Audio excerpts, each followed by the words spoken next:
دیکھیں کہ سبحان اللہ آج کی رات کتنی ہی خوبصورت تراویح ہم نے سنی، کیا خوبصورت آواز تھی، سبحان اللہ، ایک سکون ملا ہے۔ کیونکہ یہ بات میں ہمیشہ کہتا ہوں، اللہ تعالیٰ ہمارے اس عمل کو قبول فرمائے، اور یہ بات میں نے پہلے رمضان کو بھی کہی تھی، کوئی شخص قیامت کے دن قرآن پڑھنے کا انداز نہیں بدل سکتا، وہاں وہ قرآن کی تلاوت اسی طرح کرے گا جیسے دنیا میں کرتا تھا، کیونکہ حدیث میں آتا ہے کہ اور ویسے ہی ٹھہر ٹھہر کر پڑھ جس طرح تو دنیا میں ٹھہر ٹھہر کر ترتیل کے ساتھ پڑھتا تھا۔ وہ پتہ ہے کہ کچھ سالوں پہلے ہمیں تربیت دی جاتی تھی، ساروں کو اور مجھے بھی، خاص کر جو ایشیا کے علاقے ہیں سارے، ہماری اس تربیت پہ یقین دلایا جاتا تھا کہ تراویح ایک دوڑ ہے،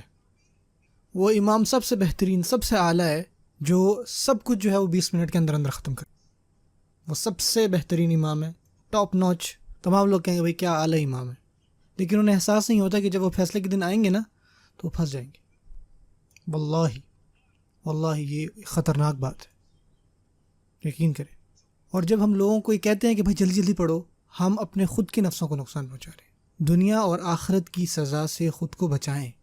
روکیں اس امام کو جو اللہ کے کلام کو تیزی سے پڑھتے ہیں، جو منٹوں میں چیزیں ختم کر رہے ہیں، اس طرح پڑھ رہے ہیں کہ ہمیں پتہ ہی نہیں چلتا کہ وہ پڑھ کیا رہے ہیں، اور بعض اوقات وہ اتنی تیز پڑھتے ہیں قرآن مجید کے لفظ ہی واضح نہیں ہوتے۔ ایسا بالکل نہ کریں۔ آپ بھلا ایسی طرح بھی پڑھیں گے جس میں آپ کو کچھ سمجھ میں نہیں آ رہی، جس میں امام بہت ہی زیادہ تیز پڑھ رہے ہیں اور ہم لوگ کہہ رہے ہیں کہ بھی اور جلدی پڑھو۔ ہم سب اللہ سے محبت کا دعویٰ کرتے ہیں، تھوڑا وقت نکالیں، کیونکہ انشاءاللہ قیامت کے دن آپ ان کے ساتھ اٹھائے جائیں گے جو اللہ سے محبت کرتے تھے، جو اللہ کے کلام سے محبت کرتے تھے، جن کے پاس اللہ کے لیے وقت تھا سبحانہ و تعالی۔ اس وجہ سے میں نے کہا تھا ہمیں سے کچھ جو ہے نا، ہمیں اپنے وقت بہت پسند ہے، ہمیں اپنا وقت زیادہ محبوب ہے اللہ سے،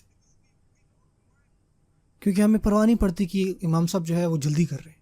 جیسے میں نے کہا کہ جب ہم جوان تھے ہمیں بتایا جاتا تھا کہ بھائی یہ ریس ہے، جلدی ختم کرنا ہوتا ہے، اور اب جا کے سمجھ میں آئی ہے کہ یہ حقیقت نہیں ہے۔ ہمیں بس یہ بتایا جاتا ہے کہ تراویح جو ہے وہ ایک دوڑ ہے۔ اللہ تعالیٰ معیار پسند کرتے ہیں،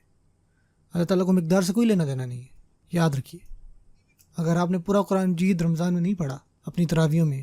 لیکن آپ سے جو بن پڑتا تھا آپ نے پڑھا اس طرح سے کہ آپ نے سب سے خوبصورت تلاوت کی، توجہ کے ساتھ پڑھا خاص اللہ تعالیٰ کے لیے، تو آپ کو اس کا بہت بڑا اجر ملے گا۔ اللہ سے دعا ہے کہ وہ ہمیں ہدایت دے۔